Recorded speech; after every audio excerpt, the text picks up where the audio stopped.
Awalnya itu saya kan podcast Fanny. Terus pas podcast itu awalnya saya kurang tahu beliau tuh siapa. Yang saya tahu tuh viral. Viral beli kuburan setelah menikah. Viral bagi-bagi sedekah. Tapi bajunya seksi-seksi. Ya aku tahu awalnya begitu. Terus pas podcast itu dia cerita perjalanannya dia dengan kisah yang tadi itu juga. Kenapa dia beli ya. Kenapa dia beli kuburan dan kenapa dia sedekah. Nah yang paling menarik perhatian saya adalah ketika dia bersedekah itu.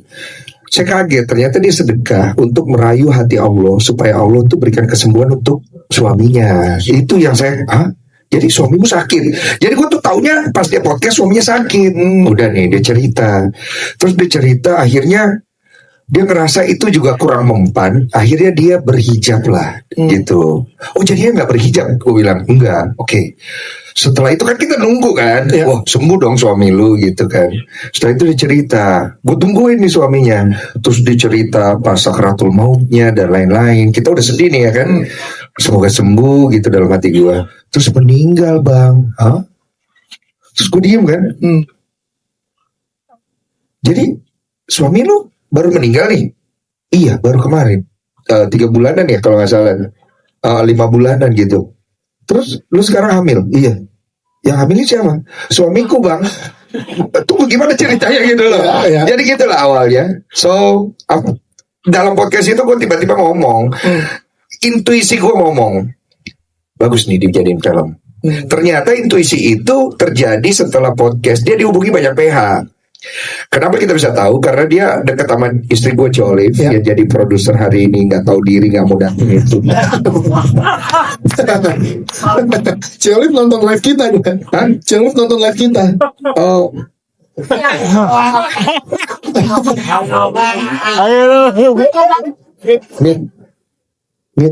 nggak dengar kan? Maaf ya. Silakan dilanjut. Oke. Boleh ditukar dulu kali ya Pak. Gak usah, ini gue yang bego. Gue yang pegang bawahnya.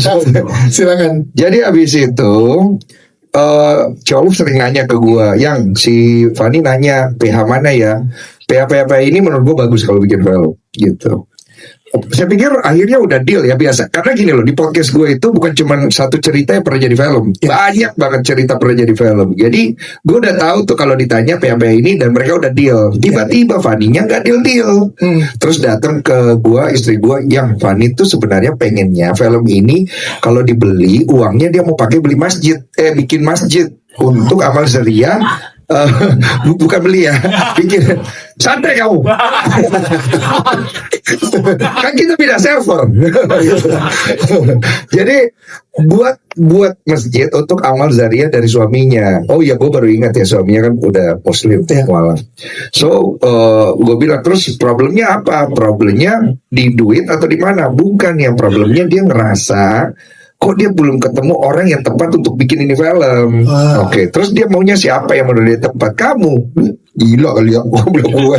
Gue kagak pernah bikin film. Tapi menurut dia kamu. Terus istri gue nanya, kira-kira kamu bisa nggak bikin film ini? Gue diem tuh mikir, membayangkan dulu kan.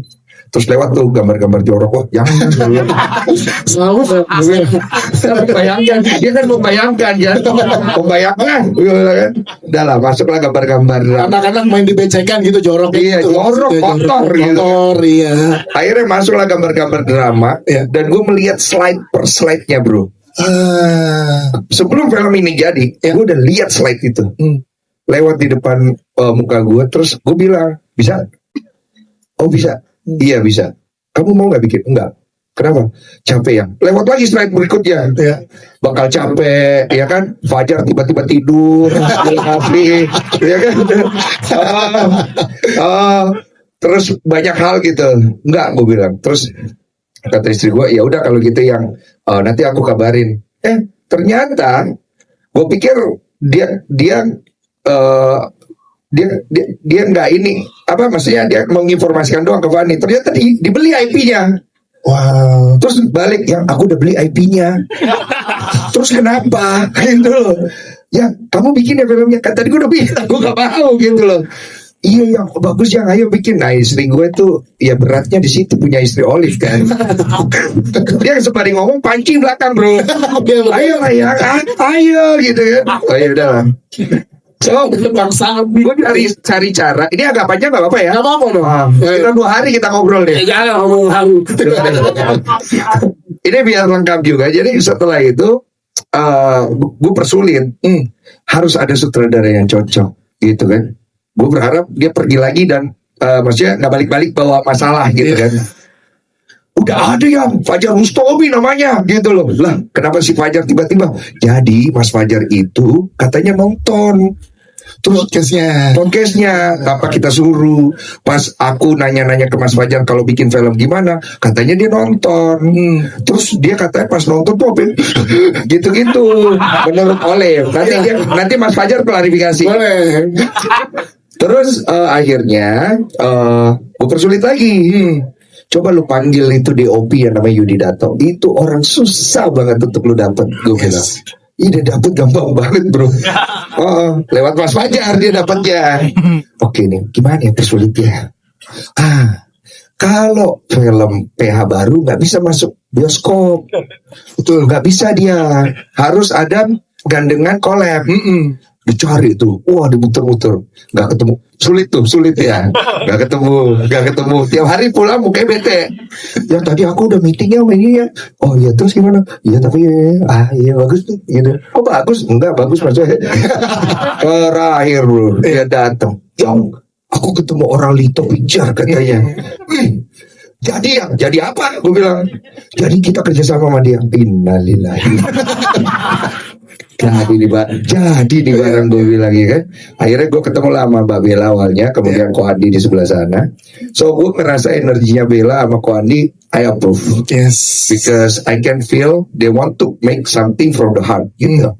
So udahlah akhirnya ya udah deh Mas Fajar kita mulai gitu. Nanti gue gimana caranya cancel ya. Gitu. Jujur bang, kenapa gue ngomong begitu? Gue takut nanti gue bikin Fadi Kondonya kecewa. Gue takut nanti gue bikin Hajime Kondonya kecewa. Dan gue takut cerita yang bagus yang ada di podcast gue, yang udah kita dengar, yang udah kita nonton, yang kita udah punya imajinasi itu, ketika kita nonton kalian kecewa. Gue gak mau ngecewain orang. Jadi makanya gue bercari kalau bisa jangan dibikin lewat gue, orang lain aja gitu. Udahlah, waktu berlalu harus ditulis dulu. Oh, siapa yang nulis mas? Oh udah ada, namanya Oka Antara. Hah? Beda. Oka Antara, pemain film itu Oka Aurora. Oh Oka Aurora. Yang mana mas? Yang nulis itu, yang putus-putus itu Dan. Putus, banyak film putus bang. Layangan putus. Oh layangan putus, bener ya bang? Ya. Oh iya, layangan putus. Bagus tuh film, ya selingkuh-selingkuh kan. Iya, tapi ini film kan selingkuh bos. Tenang aja, udahlah Mbak Oka mulai menulis dengan tulisannya bersama timnya. Cari cara lain gimana ya biar cancel. Akhirnya dapat bro. Pemain utamanya kagak ada. Oke. Berapa bulan mas? 3 ya? 3 bulan dari pemeran utama. Demi Tuhan gue dalam hati gue hampir setahun mencari pemeran utama. Oke. Gue suka si nenek-nenek ini Dan. Oh iya mas mantep. Dalam hati gue enggak sih gue ya. Gue hubungin ya. Iya. Dihubungin lah Cici. Gimana mas dapet? Gila gue dicuekin Dan. Alhamdulillah mas gue bilang. Alhamdulillah gue bilang. Syukurilah. Mungkin bukan itu. Karena begini prinsipnya gue.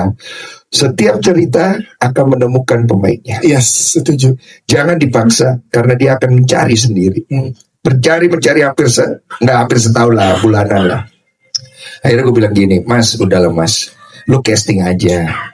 Jangan berpikir nama besar akan membuat film ini jalan. Bukan. Film ini jalan karena ceritanya yang besar.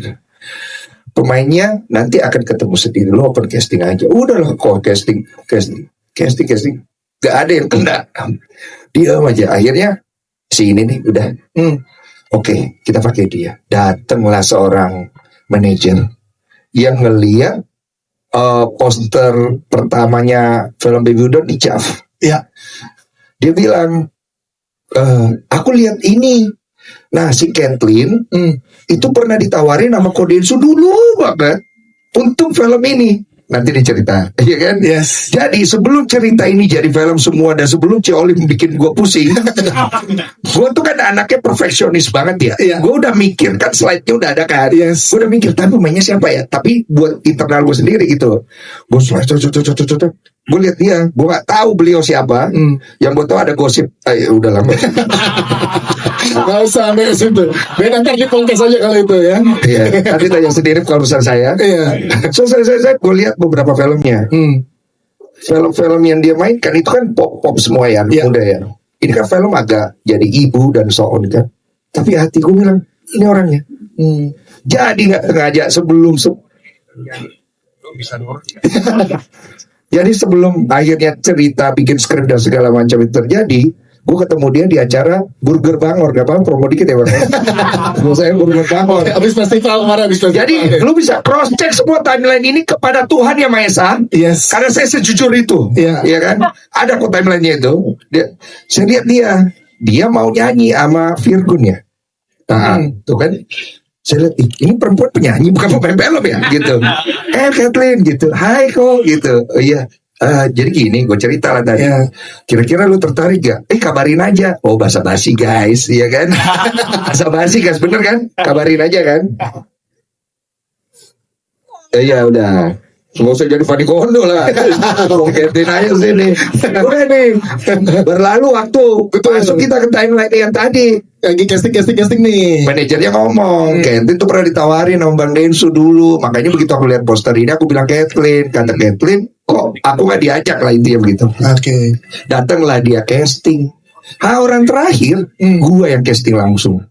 Gue lihat, gue kasih dia cuma 2 scene. Scene pertama buat gue actingnya kurang bagus. Jadi kita gak usah bahas. Gak bagus. Bercanda. Lu jangan pada serius gitu. Acting yang kedua, 1 scene doang. Gue tidak ada dialog. There's no dialog at all. Dia masuk dalam rumah sakit itu. Dia jalan. Dia sudah kehilangan semuanya.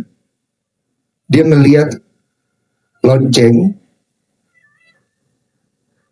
Tiba-tiba ada informasi. Fanny, you're pregnant. Ekspresinya di situ, air mukanya di situ, jiwanya di situ, gue langsung tahu dalam hati gue, she's the one. Tapi saat itu gue gak putuskan, karena menurut gue yang pantas memutuskan itu selain produser adalah Fanny Kondo aslinya. Nanti dia akan klarifikasi. Ini semua timelinenya, storynya benar. Jadi kita serahkan ke dia. Nanti dia akan jawab lah kenapa dia pilih Kathleen. So akhirnya kita punya pemain utamanya. Tepuk tangan untuk proses ini. Dan saya mau klarifikasi sedikit. Sebenarnya saya tidak mau mengambil porsi teman-teman aktor lain untuk menjadi Haji Kondo. Demi Allah. Tapi keuangan saya baik-baik saja ya Allah. Saya udah pernah jadi aktor terbaik. Terima kasih. Jadi Yes. Jujur saya tuh udah nggak pengen main film. Jadi saya pengen fokus ke hal lain. Karena menurut saya mungkin tuh kalau saya main film, sedikit lah film yang akan saya mainkan. Semuanya nih orang ini ya, lu pelaku. Lu pelaku. Dia nggak yakin. Dia nggak yakin. Nanti tanya orangnya. Ya di awal ya. Koko aja. Tar, gue tawarin dulu si Ono, ya kan? WA nih Ono nih, si Ono nih aktor ini nih kalau nonton Ono, ya. Lo ingat waktu itu gue WA lo, ya? Tapi direspon, ya. Ternyata waktu nggak bisa. WA lah si ini, ya kan? Nggak dibalas bro. Lo ingat si ini lo nggak balas ya? Udah begitu susahnya karena looknya itu paling nggak ada Asian look ya. Yes. And then ya pasti susah lah, dia harus berbahasa Jepang and so on gitu. Akhirnya udah, kalau kok nggak sign, ditodong gua, wow, nggak sign, kita semua cancel. Jadi produksi ini semua berhenti. Lihat muka-muka orang-orang kru ini kok. Wow. Yang kalau besok mereka makannya apa anak-anaknya, yes, lu korbanin itu semua. Dengan di pojok ada Ciolim pegang panci itu. Tangan gue udah begini aja. Lihat kok. Mau lebaran kok. Anak dia nggak sekolah.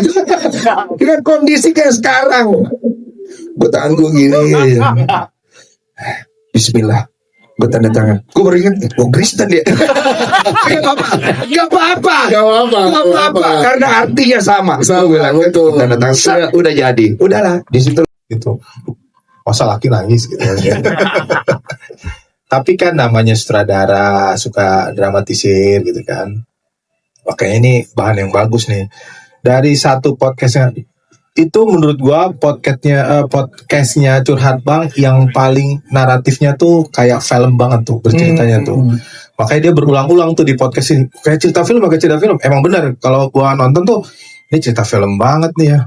Cinderella story, cewek capek miskin pengen ketemu cowok kaya gitu. Oh, oke, ini menarik gitu kan. Tapi hujan gak ada habisnya. Wah, ini kalau dijadiin cerita film kayaknya dramatisnya lumayan nih. Oke nih gitu lah. Bisa lah bikin orang bahagia, jatuh cintanya, terus lucu, terus ya sedih gitu. Tapi yang paling menarik kan di sini happy ending tapi yang nggak biasa. Ya. Orang biasanya kalau bikin kisah cinta selalu happy ending yang standar lah ya. Jadian terus bahagia bareng. Tapi ini cerita yang dituliskan Tuhan buat Fanny itu keren banget. Di situ saya lihat sosok wanita kuat. Oh keren nih kalau kita bikin film buat para cewek. Gue punya anak cewek, gue punya istri cewek juga gitu kan, punya ibu cewek gitu ya nontonnya. Karena emang ini perjuangan hidup seorang wanita gitu. Dan gue sebagai laki-laki, wah tersentuh juga dijadiin film. Jadi ada tantangan gitu ya. Tantangannya itu yang tadi Koko bilang tuh banyak banget gitu. Tapi pada saat ngobrol itu kan approach sebenarnya gue kok yang komporin Ci Olive. Oh, terbuka sekarang. Dia yang komporin Ci Olive. Marah. Jangan marah. Berarti plot twist ya. Ya karena kan cerita baik ya, pesennya baik, niatnya juga baik, ya kan kita support lah. Yang baik-baik pun kita support bener nggak? Ya dia ngomong Bang Yudi, kebetulan ngobrol Bang Yudi lagi sama Lito juga ya kan. Oh saya ketemu nih orang-orang baik semua nih. Oh, jadi nih kayaknya gitu kan. Alhamdulillah jadi lebaran gitu kan. Gayung bersama jadi semuanya. Ya kan selain berkarya kita kan juga ada faktor dapur juga ya. Inilah tapi yang paling penting bukan hanya dapurnya ngebul aja, tapi film ini bisa jadi sesuatu untuk masyarakat Indonesia gitu. Ya kan paling penting itu, benar nggak? Nah tinggal cari bagaimana film ini menarik gitu. Ngobrol sama Densu kan gue udah banyak banget ngobrol ngebahas film apa segala. Orangnya perfeksionis, orangnya bagus.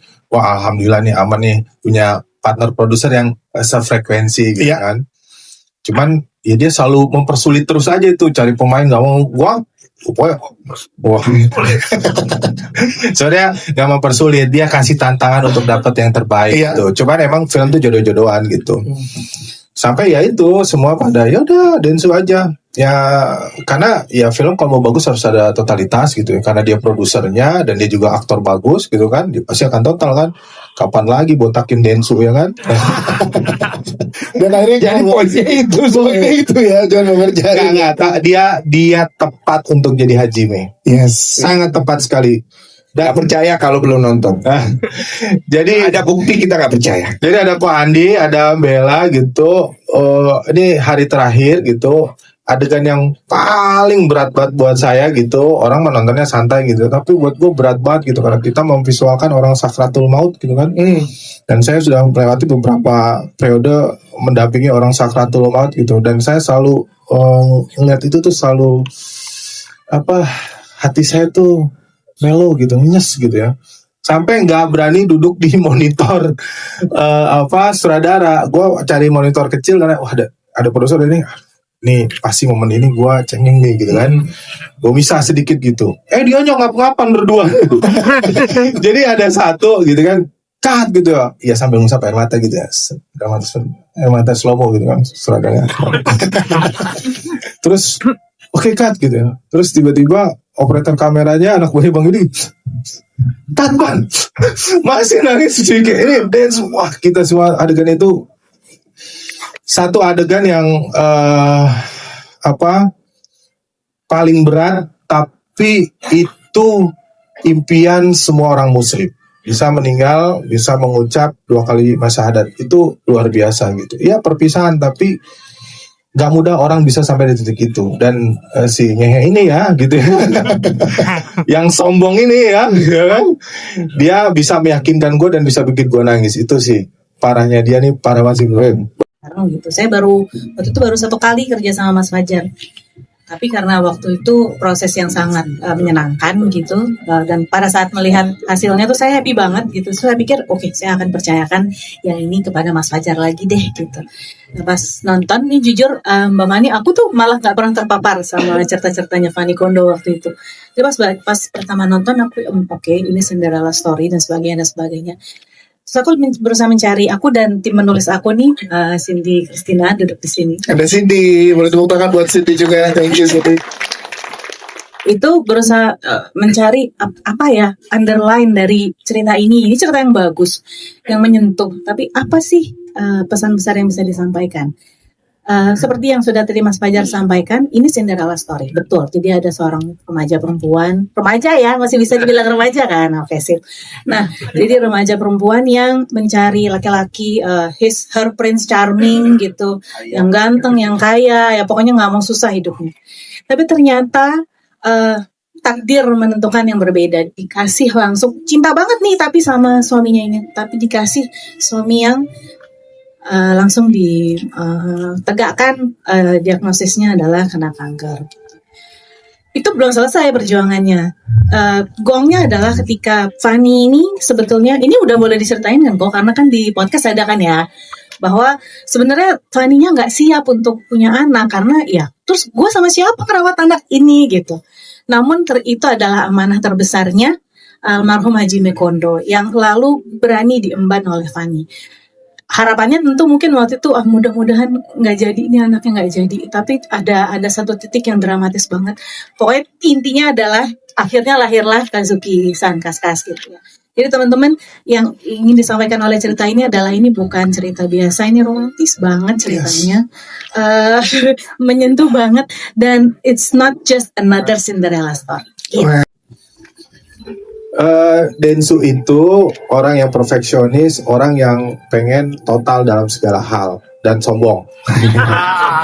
Jadi kita manfaatkan kesombongannya. Jadi kita manfaatkan kalau lu mau film lu bagus dan lu sombong, lu memang bukan sombong, memang totalitas. Dalam karya kan gitu, harus lebih baik, kalau tidak lebih baik tidak gitu kan. Jadi ya kita cukup kenalin nama Kathleen, kita ngobrol. Terus Kathleen-nya juga diajak ngobrol sama Fanny, dikasih gagasan-gagasan. Dia mau udah otomatis sendiri, orang pinter ya Densu ya. Dia jadi, kadang-kadang dia juga kasih input sendiri ke kita. Enak kerja gue di sini. Mudah. Jadi karena dia udah kita temuin, udah kita kenalin, kita kasih gagasan idenya mau semana. Pemain yang baik itu akan menjadi partner sutradaranya, dan dia tidak akan mau dirinya dijadikan sebuah robot saja. Pasti dia akan riset bagaimana dia dekatannya. Jadi banyak video-video Fanny yang dia direct sendiri ke Fanny, minta video gitu yang kalau ada ini sih, dia punya video Sakratul Maut ya loh. Dan gue baru tahu pas lagi hari syuting, dia pantesan tiap hari kok ngatin video, saya kira nonton bokep gitu. Atau nonton itu, sebagian. Banyak yang lain sini, banyak yang lain. Harus lagi nih gitu kan. Kalau itu gimana nyakuin dasar anak kecil. Boleh kembali lagi. Ya, dia selalu saya selalu tanya sama dia ya, karena kan gini ya, saudara mah ngajak ngobrol gitu kan, ngomong sepatah dua patah udah tahu karakter aslinya dia seperti apa. Apalagi gue sama Densu kan udah banyak ya. Iya. Yang beberapa kali gue interview dia, emang ini orang susah banget nangis gitu ya. Tapi dia punya kelebihannya, dia kan perfeksionis ya, dia pengen punya kesombongannya itu, dia harus jaga tuh, jangan cuma sombong doang. Itu yang kita terapkan untuk Densu. Gua terapin untuk Densu untuk dia bisa totalitas. Yes. Sebenarnya gue udah nantang dia, uji dia gitu. Sempat sama produser, ini nanti ada adegan botak, panggil tukang makeup, bang kalau lu nggak mau botak ini. Wah, karena dia sombong, ngapain botak-botak kan, ngapain pakai prostetik kan, gak bagus gitu. Dia sendiri totalitasnya langsung inisiatif dari sendiri. Pantes Vita. pihak. Jadi Vita, gue bilang ini botaknya bisa pakai prostetik gak? nggak ada bang. Ada mana yang benar nih? Ada aja di film-film Hollywood. Oh, di sini. Jadi kalau mau gue harus panggil orang Amerika gitu, susah bang, bayarin 2 miliar. Oh, ya budget lagi. Terus gue gimana botaknya? Ya kau harus botakin bang. Oh ternyata ada prostetik. Baru tahu loh aku nih. Tapi akhirnya botakin langsung. Udah tanda tangan kan, udah tanda tangan lu harus ikut kan gitu. Jadi Iya, totalitas makanya piala aktor terbaik kan.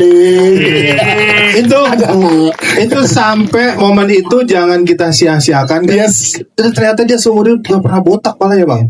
Oh, ini pertama kali. Yang botak yang lain biasanya. Kalau enggak botak aku. Jadi padahal nih ya secara teknis itu ruangan sempit sekali karena dalam toilet gitu ya. Saya paksain momen ini kan nggak bisa diulang ya. Botak lagi, nunggu rambut lagi 6 bulan lagi ya bang kan gitu. Jadi dia ada brand juga, brand rambut gitu. Iya. Bilang sama manajernya sama Ciolif, gak bisa Ciolif, harus botak, kalau nggak jelek banget nih film gitu. Wah kan gitu kan. Pasang 2 kamera semua, wah gitu lah gitu. Nah, gue mau hadiahin dia tuh malam-malam tuh waktu itu. Dia botak, gue hadiahin gue botak juga. Keren, bersama Barengan waktu itu. Dia doang nggak mau nih diajakin botak nggak mau. Ada hubungannya Catherine kan gak panjang rambutnya. Jadi- Bang Fajar terima kasih. Ya. Thank you ya. Oke, ke Bang, silakan. Gue dulu kan. Iya, Sebelum aib gue dibongkar. silakan. Jadi ini jujur Li, gue tuh waktu itu ada beberapa case dan gue kan nanya sama diri gue, kalau misalnya gue main sama dia, gue bisa nggak suka sama dia, gitu. Karena acuan gue itu, kalau lu pengen nyiptain pemain 2 dengan chemistry yang kuat, lu harus tanya sama dia, lu bisa nggak suka sama dia, bisa nggak? Itu dulu bisa nggak? Nah, ada beberapa case yang kalau ditanya, bukan case-nya jelek ya, ini semua orang kan nggak ada artis yang jelek gitu, santai. Nanti kita bicara ke sini. Jadi gue gini terus begitu Kathleen kepilih, kan mereka sebenarnya kan pada nodong gue gitu. Sebenarnya sih gue nanya sama diri gue sebelum itu, kira-kira kalau lu main sama Kathleen, kira-kira lu bisa suka nggak sama Kathleen? Bisa. Alhamdulillah. Sayangnya gue udah menikah Kathleen. Gitu kan? Iya. Begitu mereka nodong gue, alhamdulillah. Di dalam film doang deh, kan kerja, gitu kan?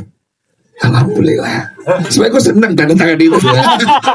Udahlah, akhirnya pas proses development act-nya, selain bersama dengan teman-teman aktor yang lain ini, aku tuh turun bantuin ngarahin lah bersama dengan coach acting coach-nya. Dan sama Bang Norman namanya. Nah, Kathleen tuh juga Kathleen paling awal sebelum yang lain nongol. Iya. Tiap hari sama aku gitu. Tiap hari sama aku. Gue lama-lama nih bisa suka nih gue sama nih perempuan satu ini ya. Densu ya kan. Udahlah Den, waktu terlalu. Tapi dari situ gue bilang Hajime akan hidup. Dan Fanny Kondo akan jatuh cinta sama Hajime Kondo. Awalnya aku jawab pertanyaan dari Kak siapa tuh namanya? Kak Juan dulu aja. Iya, silakan. Aku sering banget ngobrol sama Kodensu gitu. Maksudnya yang waktu di acara itu kayak cuman baru pertama kali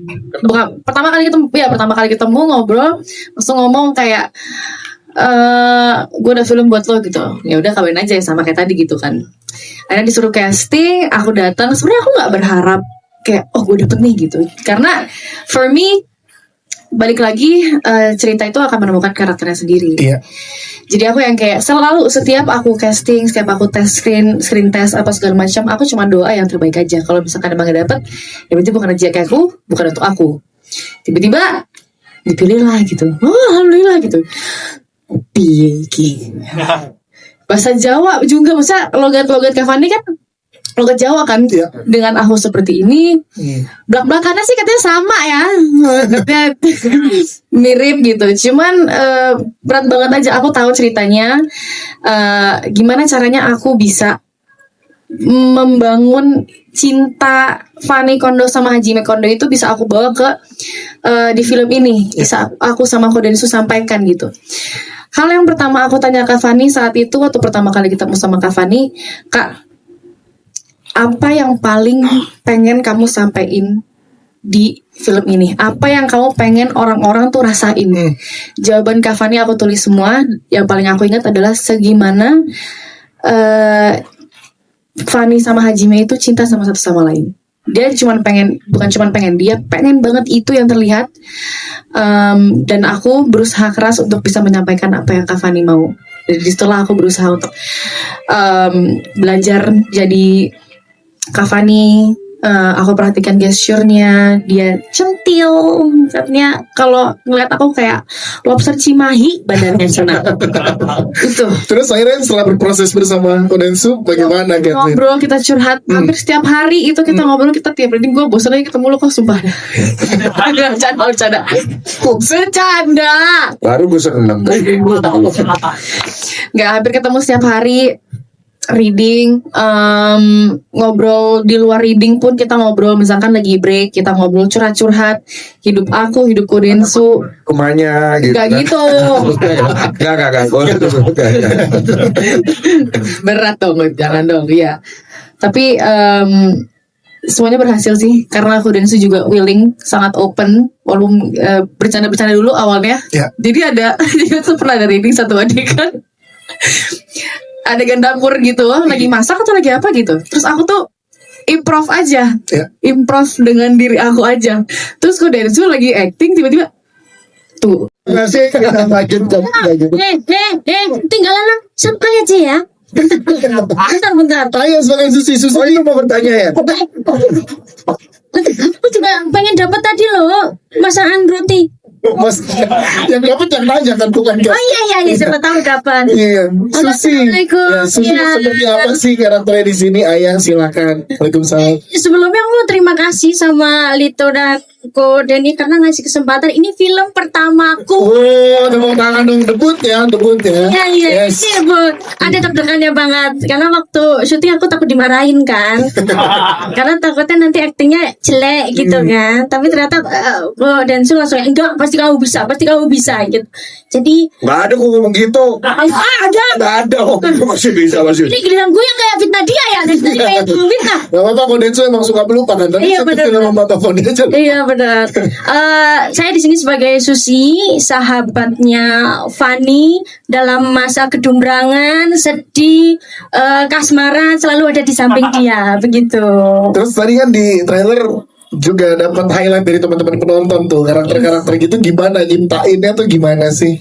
Sebenarnya itu memang karakter nggak jauh beda dari kehidupan asli. Jadinya nggak terlalu pie-pie gitu. Cuma kadang kalau pas waktu syuting diomelin sama dia karena suka keluar dari skenario. Gitu. Ya, nyap gitu. Kebablasan gitu dia. Berarti dengan debut film pertama, nextnya ketagihan lagi untuk main film? Mau. Yes. Denny lagi kan mau ya? Enggak. Mau ke Denny lagi. Oh kontraknya cuma satu film. Udah ya, terima kasih. Bang Bensu, woi, dapat hadiah lagi. Ini dia. Itu Purdo ya? Oke, terima kasih banyak untuk pertanyaannya. Jadi memang udah pasti karakter ini kan harus bisa berbahasa Jepang. Ya. Jadi memang tadi awalnya kita berpikir mungkin kita nggak perlu sisipkan dia berbahasa Jepang karena kan dia tinggal di Indonesia. Gue bilang nggak bisa. Dia harus punya teman orang Jepang, dia harus berbahasa Jepang. Dan ada satu adegan ketika dia ketemu istrinya itu, dia harus Jepang yang benar-benar deep dan drama. Akhirnya hadirlah Hiro-sang. Hiro-sang ini sampai datang ke rumahku dan nge-teach aku langsung setiap hari untuk belajar bahasa Jepang gitu kan. Jadi pada saat proses itu bahasa Jepang itu kan di lidah kita tuh nggak nyaman gitu. Yes, betul. Dan gua akuin waktu gua latihan bahasa Jepang itu gua sangat kesulitan banget. Saking kesulitannya waktu itu gue pinjam duit ke tetangga tuh. Ya kan? Beda kesulitan ya. Beda kesulitan gitu.